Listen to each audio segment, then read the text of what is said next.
लोग यहाँ ईमान स्टूडियो से बात कर रहे हैं आपके साथ में। जैसे कि आप सब जानते हैं, हम यहाँ दोनों महिलाएं हैं और एक महिला के बारे में बात कर रहे हैं। आज का सेंसेशन है वही है और सभी विषयों पर सब लोग आज उन्हीं के बारे में बात कर रहे हैं। जी हाँ, हम बात कर रहे हैं पाकिस्तान से अपने 4 बच्चों के साथ आई हुई उस महिला की जिसका नाम है सीमा हैदर।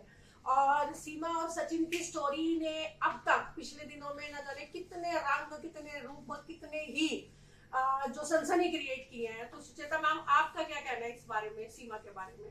मैम देखिए, सीमा जी के बारे में जितनी भी सनसनीखेज बातें हो रही हैं, मुझे लगता है बेबुनियादी हैं, क्योंकि ये एक टॉपिक मिल गया है समाज को और अब उस टॉपिक को बढ़ाया जा रहा है। अरे ठीक है, अगर दूसरे किसी देश से कोई महिला इधर आई है और वो अलग रास्ते से अपना कर आई है तो एटीएस ने उसको अपनी हिरासत में लिया है, सरकार अपना काम कर रही है, पुलिस अपना काम कर रही है। लेकिन आजकल मैं देख रही हूँ कि जितना भी हमारा युवा वर्ग है या जितना भी हमारा ऐसा वर्ग है जो यूट्यूब्स को देखता है, चैनल्स में ज्यादा इंटरेस्ट रहता है या रील्स बनाते रहते हैं, उन लोगों के पास सिर्फ एक ही मुद्दा है कि सीमा हैदर। इसी बीच में बहुत सारे पॉलिटिकल बयानबाजी भी हो रही है और बहुत चीजें आ रही हैं। कोई इसे गदर से मैच कर रहा है तो कोई इसको पाकिस्तानी भाभी के नाम से बोल रहा है, जो कि मेरे हिसाब से लगता है कि सरकार और पुलिस को अपना काम करने देना चाहिए। और हम एक सामाजिक व्यक्ति हैं, हमें समाज के प्रति काम करना चाहिए। हम देख रहे हैं दिल्ली में इतनी बाढ़ आई हुई है, मथुरा में काफी जल भराव हो गया है, वो मुद्दे छोड़ दिए। बच्चों की एग्जाम्स आने वाले हैं, अब हाफ ईयरली होने वाले हैं, एजुकेशन पे कोई ध्यान नहीं दे रहा है। लेकिन हमारे समाज में एक चीज है कि एक महिला है, दूसरा पाकिस्तान की है। दोनों ही मुद्दे इतने ही चर्चित हो गए हैं, बहुचर्चित हो गए हैं कि महिला और पाकिस्तान और भारत में दोनों ही मुद्दों पे बहुत ज्यादा बहस की जाती है और बहुत ज्यादा सबसे बड़ी बात की अगर हम करें तो थोड़े दिन पहले वो ज्योति मौर्य का केस, हाँ जी ठीक है, उनके बारे में इतनी सारी बात हो रही थी, इतनी सारी चीजें। एक महिला को अगर एक महिला ने ऐसा किया, प्रतिदिन पुरुष समाज में पता नहीं क्या क्या करते रहते हैं, उन चीजों पर कोई बात नहीं करता। एक की इतने सारी आईएएस की तैयारियां कर रही थी या लड़कियां, उनको वापस बुला लिया अपनी पत्नियों को उन्होंने।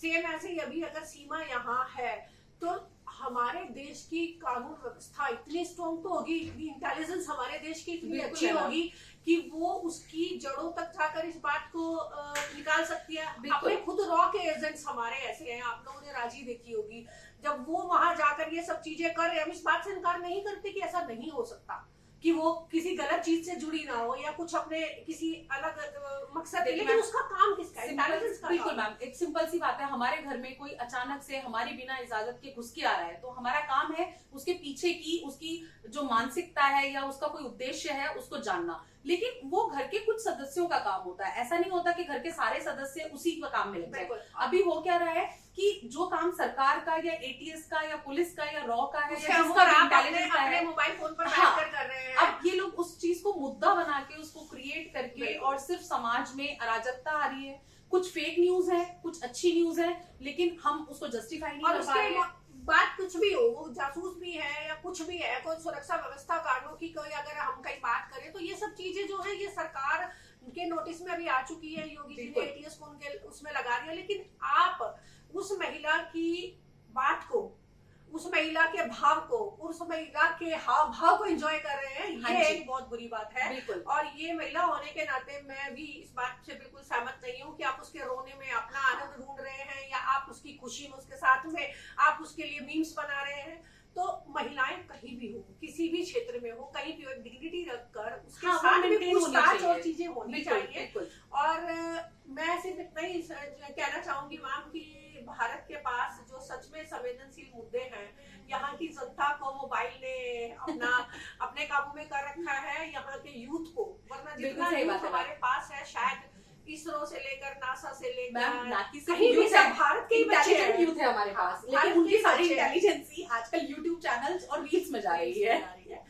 तो सीमा हैदर के बारे में देखिए, हमारे ओपिनियन कोई मायने नहीं करते। अगर सरकार को लगता है कि वो जासूस है तो इसके बारे में सरकार सब कुछ देगी, अपने फैसले, अपनी बात और सब कुछ। और भारत के जो तंत्र है उस पर, सुरक्षा तंत्र पे सबको देखिए, हम इस वीडियो के माध्यम से ये नहीं बताना चाहते कि सीमा हैदर गलत है या सीमा हैदर सही है या सरकार सही है या सरकार गलत है। हम इस वीडियो के माध्यम से सिर्फ इतना कहना चाहते हैं कि जो जिसका काम है वो कर रहा है, कृपया करके अपने कामों पे ध्यान दीजिए और जरूरी चीजों पर वीडियोस बनाएं। हाँ, और कम से कम फेक न्यूज तो बिल्कुल भी ना और फैलाएं। कम से कम एक शिक्षित आदमी की तरह व्यवहार करें। एक अगर हम यहाँ अपने स्टूडियो से शिक्षा की बात करते हैं तो हम अपने सभी बच्चों से भी उम्मीद करेंगे, सभी लोगों से भी, कि इसको एक शैक्षिक आधार पर बात करें कि एक, क्योंकि पढ़ा लिखा आदमी थोड़ा सा आईक्यू अपना रखता है। हमारा यूथ बहुत इंटेलिजेंट है, एजुकेटेड है बहुत ज्यादा, अपना भी थोड़ा सा दिमाग लगा के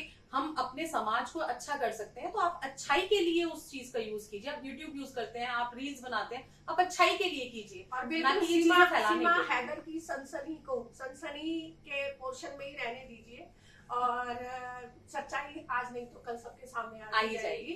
तो फिलहाल ये जो बोल रहे हैं पाकिस्तानी भाभी और बेचारे सचिन की क्या आदत होगी वो सोचकर ही समझ में नहीं आ रहा है। तो अपने दिमाग का इस्तेमाल करें और अफवाहों की तरफ ना जाए। धन्यवाद।